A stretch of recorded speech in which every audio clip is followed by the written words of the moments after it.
Coach, banyak teman-teman kami yang dari Aceh dan Medan itu pemilik UMKM itu merasa kesulitan sekali dalam meningkatkan omset. Nah, kira-kira variabel untuk menaikkan omset itu sebenarnya apa aja sih, Coach? Padahal kayaknya udah susah banget, udah bikin produk yang bagus semuanya, tapi tetap aja nggak naik tuh omset. Oke, Gimana? bagaimana ningkatin omset? Berarti omsetnya nggak baik. Berarti barangnya atau jasanya nggak laku ya, atau kurang laku ya, atau mungkin laku tapi belum memuaskan. Oke, jadi Bu Bet, permasalahan yang paling dasar ya, kalau kita bicara sekolah ya, mungkin TK atau playgroup kali ya, itu adalah STP, segmenting, targeting, positioning. Jadi di mana para UMKM belum menemukan suatu ilmu atau belum menerapkan suatu ilmu di mana mereka itu harus menentukan dulu target market yang memang target market fitnya mereka. Artinya begini loh, banyak banget UMKM ataupun startup itu yang punya mindset produk mereka itu gak ada target marketnya, artinya siapa yang mau boleh beli gitu ya. Hingga akhirnya ini yang akan jadi masalah.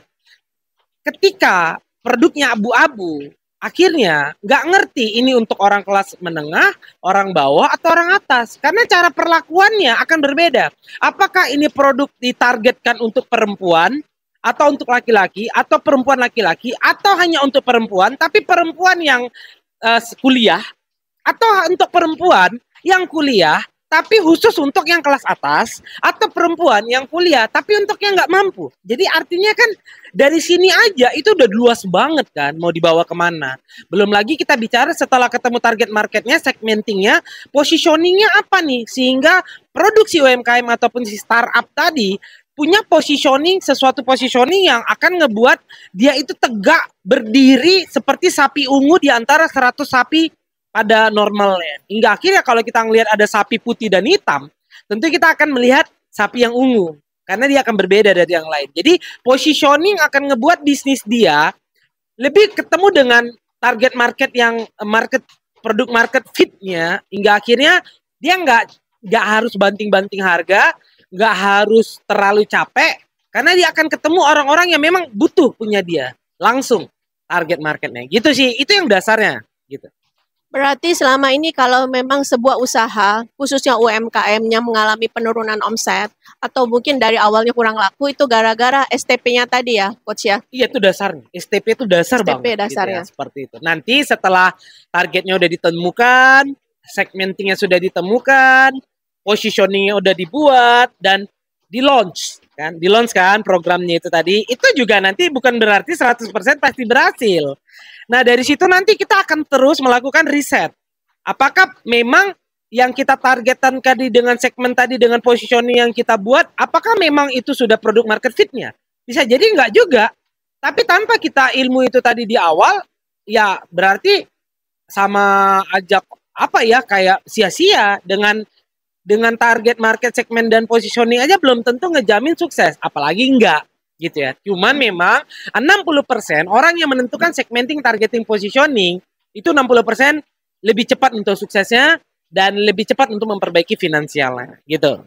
Biasanya kalau untuk skema UMM, Coach, kalau untuk memperbaiki omset ya, apakah memang membutuhkan waktu 3 sampai 6 bulan untuk perbaikannya?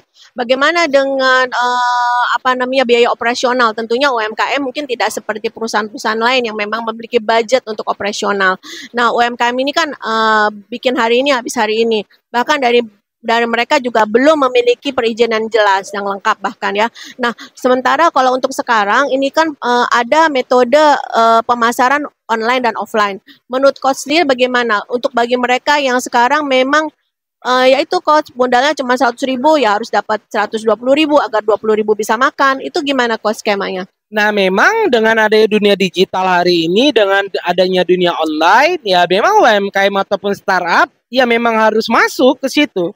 Cuman memang Bu Bet, saya juga setuju dengan ada coachnya saya, pernah saya lihat konten beliau, tidak semua traffic itu online dalam bisnis kita. Artinya nggak semua produk cocok dengan online, nggak semuanya. Walau memang nanti cara marketingnya mungkin berbeda. Jadi misalnya gini, dari pertanyaan Bu Bet tadi kan saya tahu arahnya adalah marketplace. Hari ini kan memang dengan dunia online kita akan memudahkan dan memurahkan biaya marketing kita. Jadi kita nggak perlu sewa toko, nggak perlu punya karyawan banyak, nggak perlu bayar listrik, air, dan segala macam. Tapi memang harus kita akui ada beberapa bisnis atau produk yang channelnya itu tidak melalui online, tapi bisa dipromosikan melalui online. Tapi channelnya nggak melalui online. Ya, misalnya adalah beberapa bisnis kayak bisnis jasa terutama gitu ya, channelnya nggak bisa melalui marketplace karena dia ya beda gitu ya, dan beberapa produk yang lainnya. Tapi memang semua UMKM, bahkan semua orang ini memang sudah harus wajib belajar digital. Memang udah harus. Itu akan membantu mempercepat meningkatkan omset gitu, seperti itu. Jadi walaupun coach berpendapat bahwa tidak semua bisnis itu bisa dikembangkan secara signifikan di dunia online, tapi tetap kebutuhan hari ini adalah mempelajari skema online sehingga itu bisa sangat membantu proses pengembangan itu tadi ya coach ya. Iya benar. Salah satunya adalah misalnya gini, mungkin produk dia nggak bisa dipasarkan melalui marketplace. Saya kasih contoh aja ya. Misalnya produknya itu misalkan kue kering, semacam misalkan keripik atau kue bawang. Keripik dan kue bawang ini tentu kan kalau mau dikirim butuh ongkos kirim ya. Nah bisa jadi nanti ada yang mau tapi dari Medan ke Papua. Ongkos kirimnya jauh lebih mahal dari barangnya. Dan artinya produk dia pun kan produk yang general ya. Artinya produk yang ada juga kok di mana-mana gitu ya. Kecuali dia punya pembeli fanatik dan dia punya positioning yang kuat. Dia buat kue bawang yang mungkin rasanya atau bentuknya atau value-nya nggak dimiliki sama manapun sehingga dia punya pembeli fanatik mungkin. Tapi itu kan biasanya mainan corporate yang punya uang ratusan miliar untuk ngebangun brand yang bisa terpositioning dengan baik. Kalau UMKM kan nggak gitu ya. Jadi, nah sekarang pertanyaannya, si keripik tadi channelnya di mana? Channelnya nggak bisa di online. Tapi cara dia memarketingkan bisa melalui online. Apakah Facebook, apakah melalui SEO di Google dan segala macam. Tapi produk dia memang nggak akan kuat kalau dimainkan di marketplace. Karena itu tadi ongkirnya bisa jauh lebih gede dari harga produknya itu sendiri gitu. Jadi maksudnya online di sini mungkin coach untuk UMKM itu mungkin areanya ya. Areanya mungkin lokalisasinya itu contoh misalkan untuk Medan ya di Kota Medan itu masih bisa ditanggulangi untuk ongkos kirim ya. Bisa. Kalau kita bicara itu kan berarti skupnya tetap UMKM ya. Yes. Nah, sekarang kan kita mau buat UMKM tuh naik kelas, go nasional bahkan go internasional. Baik. Nah, UMKM yang naik kelas itu kan berarti dia misalkan hari ini dia mindsetnya boleh lah UMKM, tapi kan mindsetnya 10 tahun yang akan datang dia harus jadi corporate, jadi perusahaan yang gede. Kan itu mimpinya. Kalau sekedar naikin omset, ya insya Allah mungkin banyak lah yang bisa bantu. Naikin omset doang. Pertanyaannya, naiknya bisa terus, lama, dan bisa jadi corporate nggak? Mimpinya harus gede dong. Kalau cuma naikin omset ya suruh aja pamili beli tiap hari. Pamili suruh tawari temen, selesai kan, omset naik kan. Pertanyaannya sustainable nggak itu? Sustainable nggak itu? Bertahan nggak itu? Atau bisa makin growth nggak itu? Jadi kan kunci bisnis tuh gini, trial, habis itu usahakan dia bisa naik, ya, dan usahakan naiknya itu bisa cepet, ya kan? Cepet, jangan lama. Jadi 1 tahun tuh udah per bulan naik. Nah setelah naik, usahakan dia sustainable, bertahannya lama. Karena menurut para konsultan bisnis, baik di Harvard maupun di mana-mana yang saya dengar, bisnis itu ya memang paling kuat bertahan 100 tahun. Itu pun dari 1000 kalau nggak salah paling 3 yang bisa bertahan 100 tahun itu.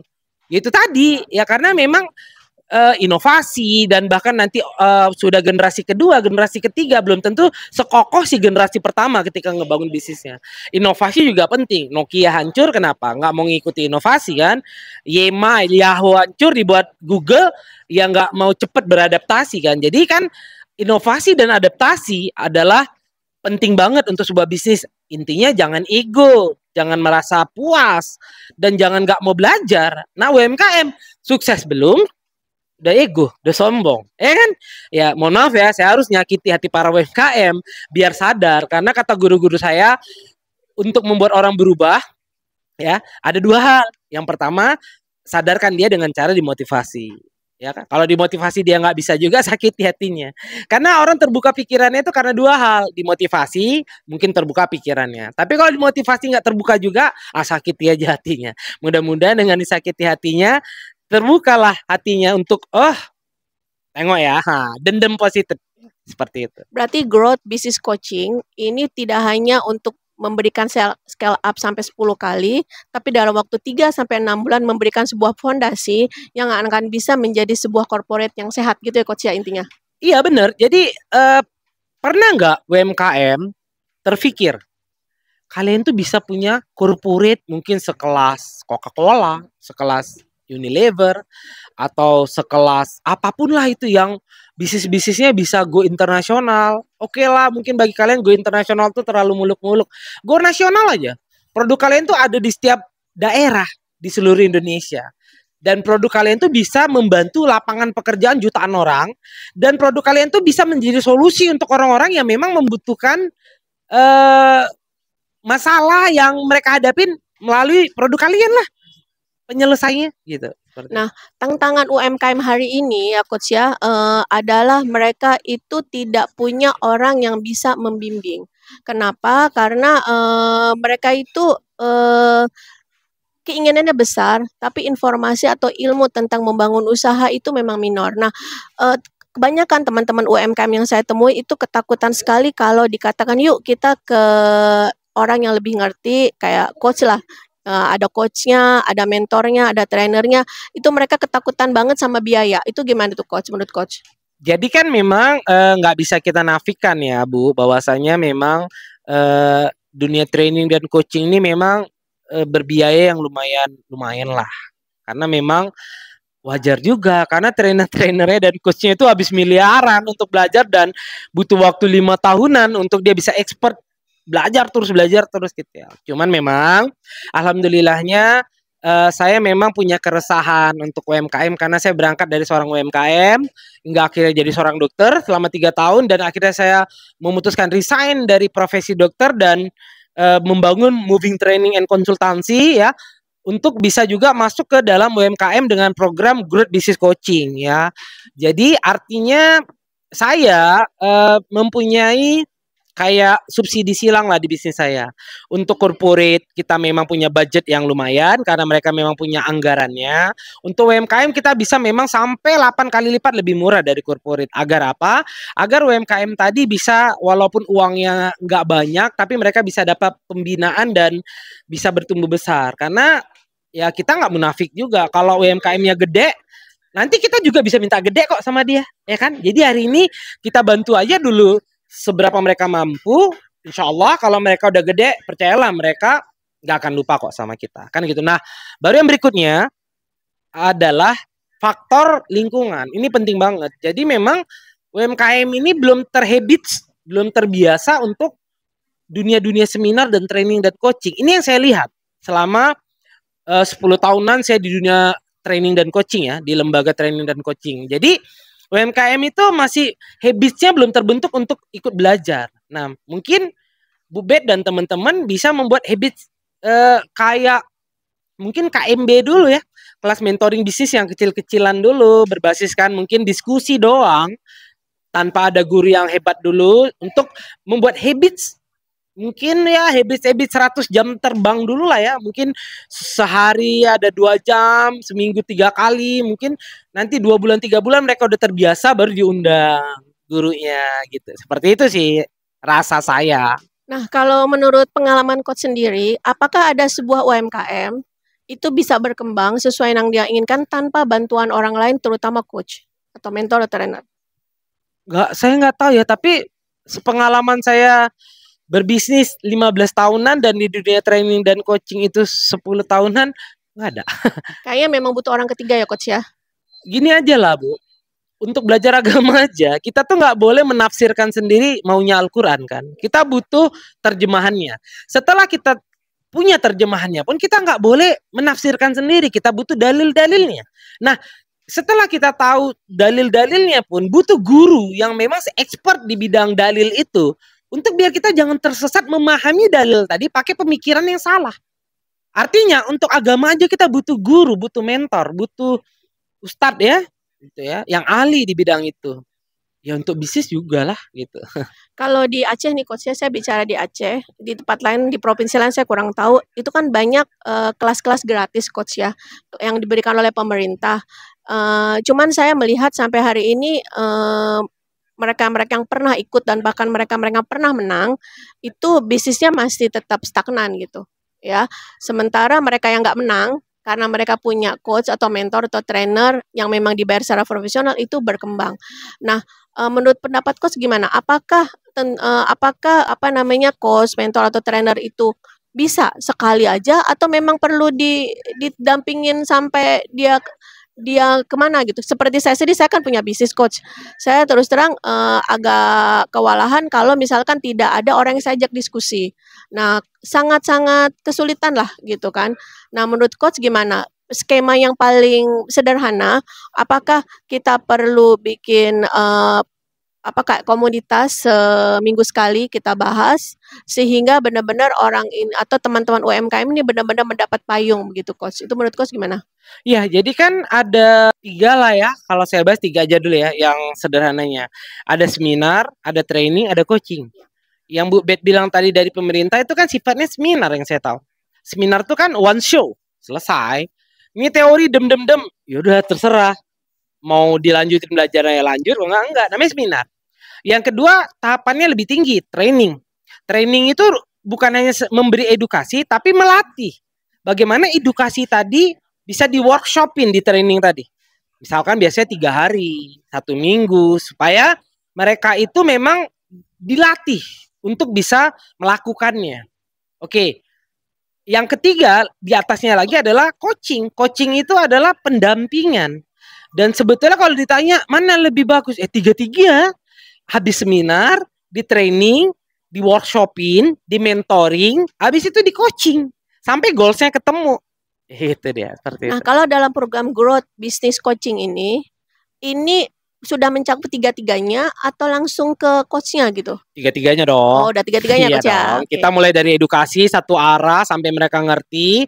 Setelah mereka mengerti, kita bantu mereka menemukan DNA bisnisnya. Setelah mereka menemukan DNA bisnisnya, kita bantu mereka untuk bisa memahami DNA itu dan bisa melakukannya sampai mereka bisa scale up di 10 kali budget omset gitu ya, seperti Berarti itu. moving training ini bukan hanya sekedar memberikan tapi juga mendevelop. Nah, di beberapa kondisi yang ada, Bet hanya bisa melihat orang itu diberikan keilmuan, diberikan pelatihan, tapi tidak diberikan pendampingan. Nah, pendampingan ini yang lumayan berat karena di Aceh itu kan banyak sekali event ya. Ada beberapa event di Aceh itu yang sifatnya mungkin nasional, mungkin dari nasional juga. Tapi sampai hari ini ya itu tadi ya, yang sudah menang pun kalau dilihat ini kan kita udah ngadain sekitar 5 kali atau 5 tahun lah yang Bet lihat ya. Pemenang tahun pertama itu ya nggak ada perubahan apa-apa, padahal udah 5 tahun gitu kan. Apalagi dengan skema online yang sedemikian cepatnya itu sangat menyulitkan sebenarnya. Ini pendapat saya pribadi. Nah, menurut Coach gimana? Ya, kalau saya kan seperti yang saya bilang tadi, seminar itu nggak salah. Ya, jadi mungkin pemerintah masih pahamnya itu di seminar. Tapi kan memang untuk tindak lanjutnya pemerintah butuh menggait orang-orang yang bisa melanjutkan sampai di tahap training dan coaching. Jadi ya udah oke lah pemerintah mau buat seminar, tapi ya ayolah pemerintah hubungi kami biar kita lanjut ke sesi training dan coaching ya. Jangan takut biaya lah, bisa kita aman lah gitu ya. Seperti itu maksudnya. Kalau untuk pemerintah kita nggak akan memberikan budget segede kalau kita di BUMN ataupun misalkan di corporate gitu ya. Karena kan kalau corporate PT mereka kan memang punya anggarannya dan kalau untuk pemerintah mungkin kita tahu lah anggarannya mungkin nggak sebesar corporate jadi bolehlah kita kasih angka yang nice lah gitu ya. Satu lagi Coach. Nah, untuk growth business coaching ini kan ada masa emas katanya Coach ya tahun 2040 apa 2050 kurang lebih gitulah. Nah, kalau hal ini tidak di scale up dengan baik, kira-kira masa itu ada nggak Coach? Jadinya. Jangan harap ya. Jadi jangan harap kita nanti punya UMKM yang gede. Oke ini nih. Ini kan kita juga lagi pilpres nih ya. Semua pilpres pasangan menjanjikan meningkatkan ekonomi. Tentu Ya sampai kapanpun pemimpin pasti harus memikirkan ekonomi. Tapi ingat nggak, masalah ekonomi adalah masalah UMKM. Kenapa? Hari ini yang perlu digenjot adalah UMKM-nya sebenarnya. Kenapa? Kita entrepreneurnya, kalau kalau Jepang tuh kan udah sukses karena di atas 2,5% ya. Kita kan tahu datanya, Indonesia tuh belum sampai 1% loh entrepreneurnya. Jadi kita butuh membantu UMKM itu biar bisa scale up, dan bagaimana juga meningkatkan entrepreneur-entrepreneur baru baik di UMKM, di startup, maupun bagaimana mereka itu nanti pun bisa membangun lagi UMKM di bawah mereka untuk terduplikasi menjadi corporate ke depannya. Seperti itu. Ya, mungkin itu aja sih ya. Jadi teman-teman silakan ya, kalau mau nanti butuh informasi, di akun ini ada kontaknya. Silakan hubungin ya, mudah-mudahan kami bisa ngebantu bisnis teman-teman untuk bisa scale up di 10 kali lipat. Terima kasih Coach atas waktunya. Sampai jumpa lagi di sesi selanjutnya. Oke.